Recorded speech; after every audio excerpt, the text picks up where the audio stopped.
Et salut à tous, c'est Furieux. On se retrouve pour une nouvelle vidéo sur Senseiya Awakening KOTZ, vidéo de la deuxième de la journée où on va parler de l'Astral Space. Donc comment passer l'Astral Space? L'Astral Space est le donjon dont vous avez besoin pour monter vos 8e sens. Pour avoir accès à l'Astral Space, il faut avoir fini le Dimension 8, sinon vous n'aurez pas accès à ce donjon. Maintenant, il y a plusieurs difficultés au niveau de l'Astral Space. La difficulté facile, que globalement tout le monde va pouvoir passer. La normale qui devient un petit peu plus épineuse. Et la élite qui est assez compliquée à l'heure actuelle. Je n'ai malheureusement pas enregistré le mode normal. Mais globalement, c'est à peu près les mêmes strats que le mode élite. Donc vous allez pouvoir retrouver la même chose en mode normal que en mode élite.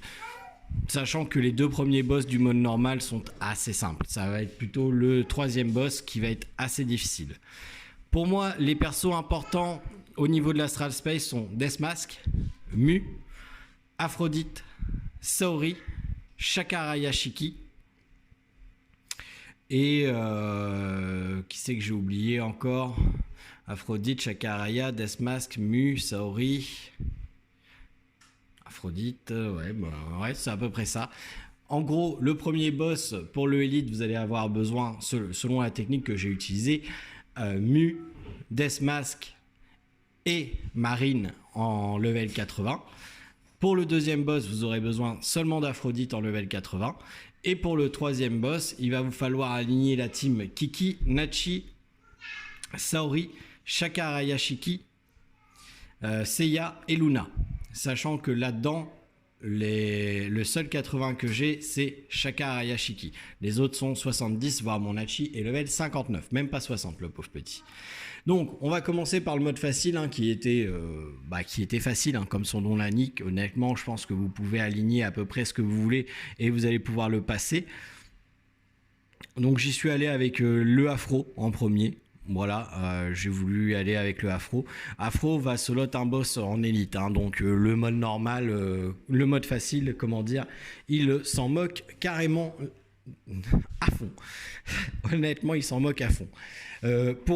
Alors, avant de commencer à rentrer dans les détails, mon Aphrodite n'a que un skill de up au level 2, qui est la brosse blanche. Les autres skills ne sont pas up. Donc, voilà, c'est pas non plus un Afro de compète que j'ai. Et je l'ai passé level 78 pour passer l'élite. Mon Mu, pourquoi Mu? Je pense que ça peut aussi bien marcher avec Chion. C'est juste que Mu, c'est mon perso avec le plus gros pool de PV. Donc ça permet de résister à pas mal d'attaques du premier boss. Et Deathmask, parce que à partir du moment où vous avez 3 morts, vous jouez 2 fois, donc vous pouvez attaquer et vous pouvez healer avec Deathmask. Donc ça, c'est quand même un gros plus. Là, vous voyez, on voit clairement les dommages qu'on fait, c'est ridicule en mode facile. Vous voyez, je prends quasiment aucun dommage, mon Mu, il sent rien. Alors, le mode facile, honnêtement, vous allez le passer en 1 ou 2 tries, mais ça devrait pas être très compliqué pour la majorité d'entre vous. Et la compo n'est pas la même, je n'ai pas utilisé la même compo pour le facile que pour le normal et l'élite, parce que le normal ça commence à piquer un peu plus, et l'élite ça pique carrément plus. Donc voilà, j'ai été un peu plus subtil là, dans mes compositions. Là, voilà, Afro fait sa job, mais il aurait pu très bien jouer tout seul, sans aucun souci.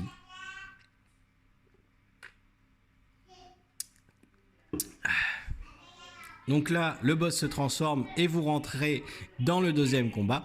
Alors bien évidemment, il vous faudra 13 persos minimum, en supposant que vous avez Aphrodite, pour pouvoir le passer. Parce que comme je vous dis, Aphrodite peut passer un boss tout seul.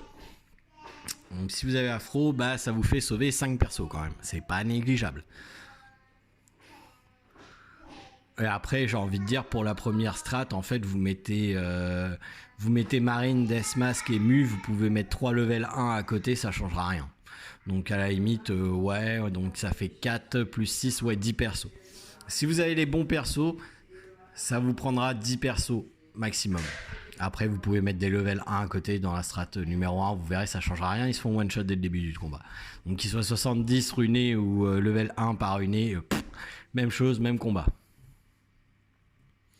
D'ailleurs, c'est pareil, hein, au niveau des runes, même pour l'élite, il y a besoin juste de Shakar Yashiki de runer et avoir quelques runes légendaires assez intéressantes.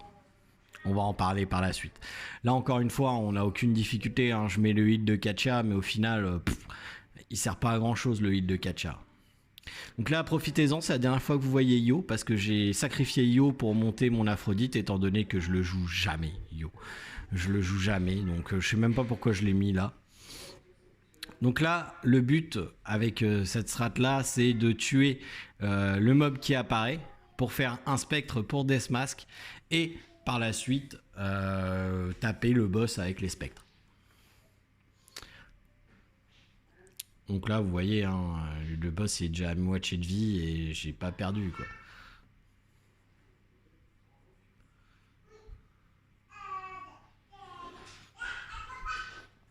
Là, j'utilise Doko, mais bon, j'aurais pu très bien utiliser quelqu'un d'autre, hein.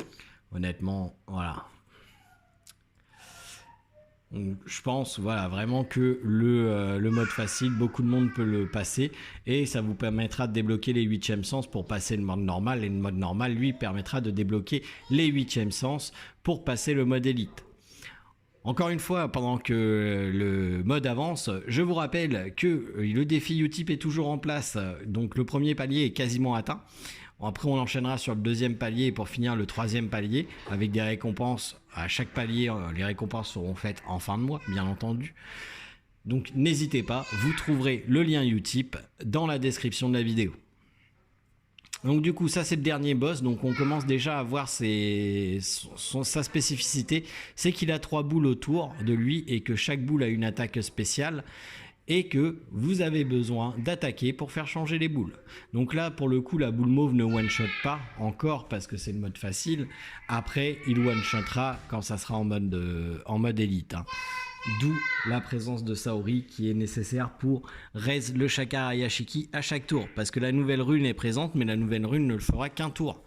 Donc ça marche pas. Il faut vraiment une Saori qui va pouvoir temporiser le temps qui one-shot votre Shakar Yashiki à tous les tours, comme vous allez pouvoir le constater. Là, en attendant, pas de difficulté parce qu'il n'y a pas de trou noir. Donc, au final, on tape jusqu'à temps qu'il meure, hein. Concrètement, c'est un peu ça la technique, hein. Là, vous voyez, hein, aucun souci, hein, il est en train de mourir. Il va mourir au prochain tour. Donc là, on est passé en mode silence. La boule blanche inflige un silence de zone. La boule rouge inflige un debuff de C-attaque et de physique attaque. Et la boule mauve inflige un mono-cible en plus d'augmenter le coût de vos spells. Donc voilà, le mode facile est passé, il est terminé, c'est parti. Maintenant, désolé, hein, comme j'ai dit, j'ai pas pris le normal en vidéo, donc on va attaquer directement le mode élite. Le mode normal, hein, je suis parti avec la même team. Voilà, donc on part directement sur le mode élite, et là vous voyez, boum, la boule, elle tue 3 persos. Donc là, je rappelle, on est bien en mode élite. Donc le tout, c'est de retenir la pattern. Donc premier coup, c'est une boule mauve. On se heal et on se heal avec Marine également pour encaisser la deuxième petite attaque. Là, pareil, sa pattern n'est pas encore mis en place. Donc c'est encore une boule mauve qui va lancer.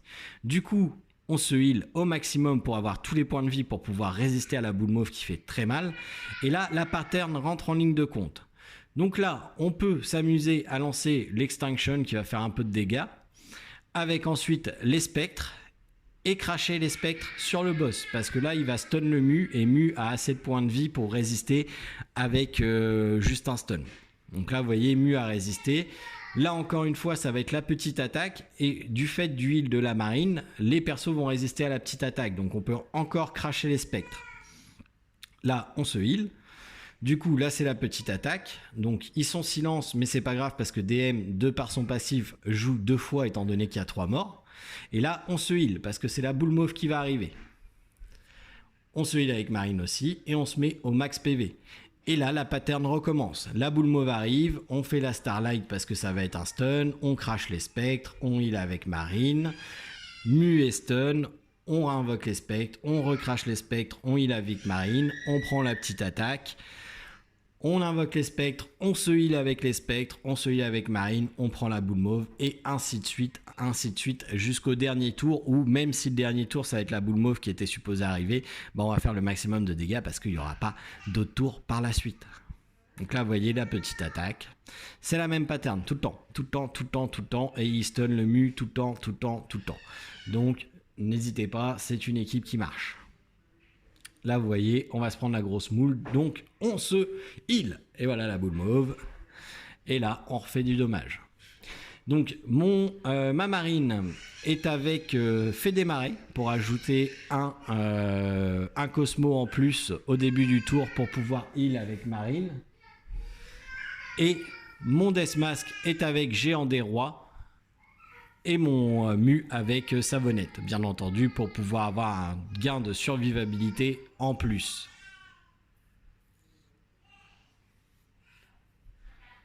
Donc là, bah, on est reparti, hein, on va se healer parce que là, il y a la grosse boule qui va arriver. Hop, on se heal et on se heal avec Marine. Comme ça, on peut encaisser la boule et la bouboule. Et là, on repart sur une phase de DPS. Alors, le combat est assez long et il va durer jusqu'à la fin. C'est-à-dire que vous allez le tuer vraiment sur le dernier tour. À moins que votre Deathmask soit un peu plus puissant que le mien, qu'il soit un peu plus monté, ça c'est possible, que vous ayez moins besoin de healer parce qu'il est plus résistant, quoique la boule mauve, je vois pas trop comment vous allez pouvoir résister plus que ça. Donc la petite attaque, on attaque, on recrache on se heal, parce que là c'est la boule mauve qui vient. Allez, hop, et on se heal avec Marine. Tac. Mon cercle, mon 7ème sens, du coup, le sort qui crache ou qui heal, est que level 2 également, hein, donc il n'est pas très augmenté, hein, mon DM. Par contre, il est level 86 étoiles. Là, vous voyez, le King Giant est entré en action, donc je fais 15 000 de dégâts à chaque fois que mes spectres se crashent, donc forcément, ça fait beaucoup plus mal. Hop. Là, la petite attaque. Et hop. On attaque. Et boum. On crache les specs. On se crache les specs sur nous pour ce heal. Parce que boule mauve. Boule mauve. Et là, vous voyez, il reste plus beaucoup de tours. Hein, on est dans le rouge en tour. Là, on a fait la Starlight. On invoque les spectres et on les crache. Et là, par contre, même si vous allez voir le dernier tour, normalement, selon la pattern, ça devrait être la boule mauve. Vu que c'est le dernier tour, on va bien entendu faire le maximum de DPS. Donc là, on invoque les spectres. On va les cracher encore. Boum.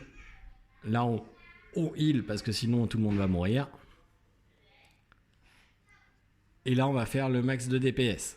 Donc on va cracher encore les spectres pour pouvoir le tuer. Et voilà. Donc le premier boss de l'Astral Space Elite est tombé. Pour le deuxième boss, il ne faut pas mettre de personnage, juste Aphrodite. Attention, si vous mettez d'autres personnages que Aphrodite, il faudra reset tout et recommencer à zéro. Il faut vraiment juste mettre Aphrodite. Sinon, ça ne marche pas. C'est très, très, très important. Parce que moi, j'ai dû tout recommencer. Donc là, j'ai monté mon afro au max et je l'ai monté level 78. Après, c'est de la RNG. Il faut tuer le mob avant de tuer le boss. Là, vous voyez, vous rejouez avant. Donc, je le tue et là, je sais que j'ai gagné. Parce qu'il fait plus assez de dommages pour me tuer. Et voilà, j'enchaîne. Et maintenant, vous faites ça pendant tout le temps. Le but, c'est vraiment, vous tuez le mob avant de tuer le boss. Donc, c'est de la RNG. Il faut qu'Afro vise correctement et que vous jouiez avant lui. Et vu qu'il a la même vitesse que vous, c'est une fois sur deux. Vous avez une chance sur deux de jouer avant lui. Donc voilà. Voilà, le deuxième boss est tombé. C'est comme ça que je passais le deuxième boss et vous avez juste besoin d'Aphrodite. Alors attention, mon Aphrodite est level 78. Ensuite, la technique du dernier boss. La technique du dernier boss, vous devez aligner Shaka Araya Kiki, Luna, Seiya, Nachi et Saori. Vous allez devoir save votre énergie jusqu'à temps d'avoir 8. Donc, pour les premiers tours, vous allez double tour le Seiya en faisant juste de l'attaque ou double tour, peu importe, on s'en fout. Mais il faut qu'il y ait 2 attaques qui soient faites pour lancer la boule mauve. Donc là, vous voyez, j'ai double tour Nachi et je vais faire un double buff au lieu de faire une attaque. Donc je me retrouve dans le caca parce que je ne peux plus attaquer. En plus, j'avais un triple tour, mais je m'en suis aperçu que après. Et là, vous voyez, je sais que je me suis mis dans la merde. Parce que du coup, ça va être le blanc et c'est mort. Donc, je recommence. Je relance correctement cette fois-ci. Je fais attention. Et donc, je vais mettre le double tour sur Seiya, mais sans utiliser de spell. Vraiment, c'est juste pour mettre la boule mauve pour pouvoir faire tourner les boules. Pour pouvoir faire tourner les boules et pas avoir d'attaque de zone. Parce que comme ça, vous pouvez contrôler cette boule-là avec le reste de Saori. Donc là, vous mettez le reste de Saori sur le Shaka, toujours, parce que la boule mauve va toujours partir sur Shaka. Et vous faites des petites attaques. Il faut que vous tombiez à 8 de Cosmos en début de tour. Jusqu'à là, vous faites des petites attaques. Vous attaquez le boss le moins possible. Vous êtes obligé de l'attaquer avec Shaka. Et de toute manière, vous devez pour retourner sur la boule mauve. Et c'est le seul. Après, vous mettez des buffs sur Saori, vous en foutez. Peu importe, mais vous l'attaquez petit. Il ne faut pas qu'il tombe en dessous de 75 points de vie. Sinon, il va lancer son trou noir et c'est foutu. La technique ne marche plus. Donc là, vous voyez, vous mettez du coup le double tour sur Seiya et vous attaquez petit. Et le deuxième tour où vous commencez à 7, là, vous commencez à appliquer le double debuff. Donc là, on voit, j'attaque encore petit. Et là, par contre, je vais commencer le double debuff. Parce que c'est le deuxième tour où je commence à 7 et après, je commencerai à 8. Donc là, du coup, je le rattaque.